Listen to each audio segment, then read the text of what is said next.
Hi, I'm Tim from the law firm Denton Peterson. I practice employment law here at the firm. A lot of individuals are concerned about the recent passing of Proposition 206 in Arizona.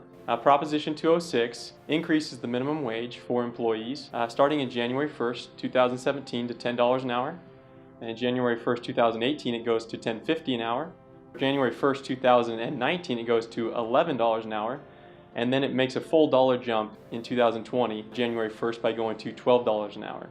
The other important provision in Proposition 206 that passed was the sick leave provision. For every 30 hours that an employee works, they will be afforded 1 hour of accrued sick leave. That for a small employer, 14 employees or less, the employee in each year can accrue up to 24 hours of sick leave that they can use at their discretion. For an employer that has 15 or more employees, there's up to 40 hours of accrued sick leave that can be used at any point during that year. Some other key provisions of this law, and some that were already in existence before this law was passed, is that the employer is actually responsible for tracking the hours of employees, keeping the records for those hours, and tracking how much sick leave has accrued at any given time.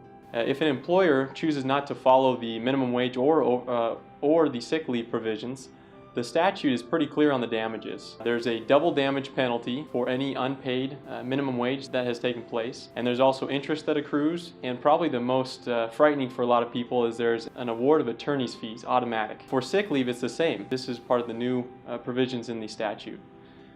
For sick leave, if the employer does not pay the sick leave or does not afford it, then the employer is responsible to pay out the employee for double damages, for attorney's fees, and for interest accrued.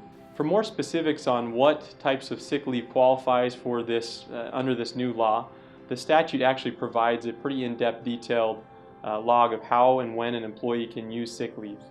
That's under ARS 23364. If you have more questions, I'd be happy to speak with you or anybody here at the law firm Denton Peterson.